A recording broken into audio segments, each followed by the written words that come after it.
Hello. Welcome back to Let's Talk Ray Bradbury. If you've not yet subscribed to our channel, please take a moment to do that now. All right, so we are rolling right on through From the Dust Returned. We are up to Chapter 2, Anuba Arrives, of course, by Ray Bradbury.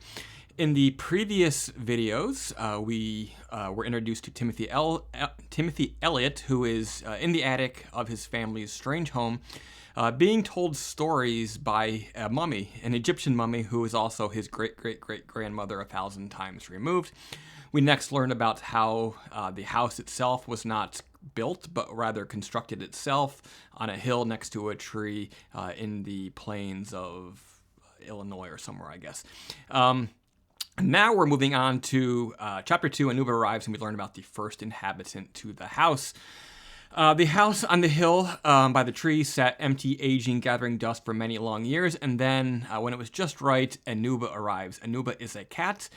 We learn how in ancient Egypt, as a mummy at the feet of Ramses, Anuba slept for centuries in the tomb next to the emperor.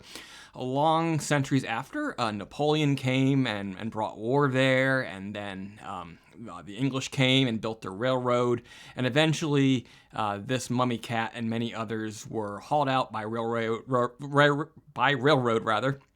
put on a boat, and then shipped to the United States to become feed for a paper mill.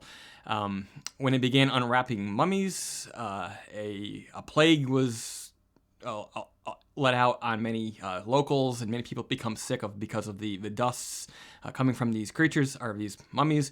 But some of the cats escaped, somehow revived alive, and found their way throughout the country, and including Anuba, who arrives on foot at this strange empty house, lays down in front of the fireplace, which inexplicably burst into flame, and making her the first inhabitant of this house, which is going to be filled by many strange inhabitants in a short period. There's a saying that cats were worshipped as gods in ancient Egypt, and they've never forgotten it. I thought a lot about that phrase while reading this story. It very much feels to be in that vein. This cat comes into the house, settles in this empty house, which has magical properties, wanders in on its own, and lays down in front of the fire and begins enjoying itself. So yeah, it definitely is the master of the house. Grandmother was also an Egyptian mummy, so that's interesting. There's obviously an Egyptian theme being built here by Ray Bradbury. This brief, very poetic chapter covers thousands of years of history. It does it beautifully, makes it feel effortless, as Bradbury often does. But I love how it ranges from the high historical and these big events, and sort of comes right down and filters it down into ordinary, everyday America in a strange house, but ordinary America. And I appreciate how it brings this sense of history to this building and to these characters, laying the groundwork for the rest of the novel.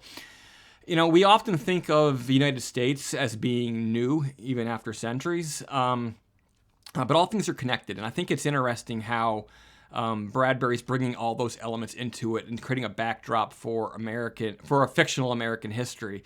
I'm reminded of the television show Antiques Roadshow, where people find things, heirlooms around their house, and bring them in, and sometimes they're thousands of years old, and they are worth large sums of money.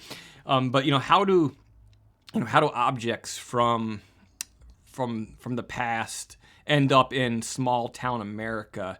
And I'm saying completely legally. I'm not talking about people who plundered them or anything like that, but like this heirlooms, and it's creating that groundedness in the type of stories that Bradbury often writes about small town, ordinary America, and then like sort of magical things happening, strange things happening, and how there's a lot of interesting things happening in small towns. This is a very fictionalized version as opposed to some of his other stories, which are more grounded. But I very much feel like he's doing a remarkable job here of connecting us to that history, and doing it in just a space of like 1 or 2 pages at a time, because these chapters are very, very short. All right, yes.